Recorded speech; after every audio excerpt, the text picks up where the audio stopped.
এক ছিল এক জঙ্গলে সবার চেয়ে আলাদা এক হাতি। সে ছিল এত মোটা আর বড়, সবাই তাকে মোটা সোটা দানব বলে ডাকত। তবে সে মোটেই খারাপ ছিল না, বরং খুব দয়ালু। তার বড় কান দুলে দুলে চলতো, আর লম্বা সুর দিয়ে সে সব সময় অন্য প্রাণীদের সাহায্য করত। এই হাতির একটা ছোট্ট বাচ্চা ছিল, নাম তার পুটুল। পুটুল ছিল দুষ্টু, সারাদিন লাফালাফি করত আর নানা রকম কাণ্ড ঘটাতো। একদিন জঙ্গলে প্রবল ঝড় বৃষ্টি শুরু হলো। বাতাসে গাছ ভেঙে পড়ল।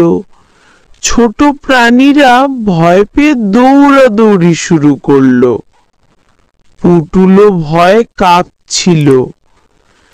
তখন মোটা সোটা দানব হাতি সবাইকে এক জায়গায় জড়ো করলো।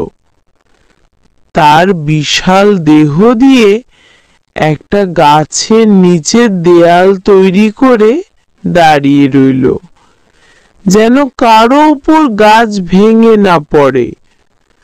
বাচ্চারা সব তার পায়ের নিচে নিরাপদে আশ্রয় নিল।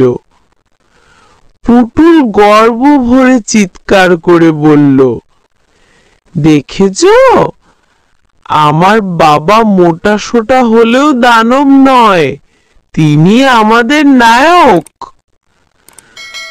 ঝড় থামার পর সব প্রাণী হাতিটাকে জড়িয়ে ধরল।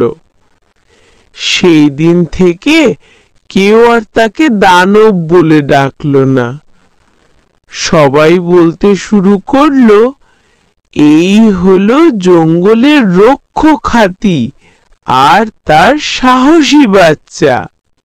হাই ছোট্ট বন্ধুরা, তোমাদের এই কার্টুন ভিডিওটা কেমন লাগলো দেখতে? ভালো যদি লেগে থাকে তাহলে চ্যানেলটাকে ফলো করে রাখবেন, তাহলে ভিডিও দেওয়ার সময় তোমরা আগে দেখতে পাবে। আর ভিডিওতে লাইক কমেন্ট শেয়ার করতে না জানো? লাইক কমেন্ট শেয়ার করলে তোমাদেরকে আরও আমি অনেক মজার মজার কার্টুন ভিডিও দেব।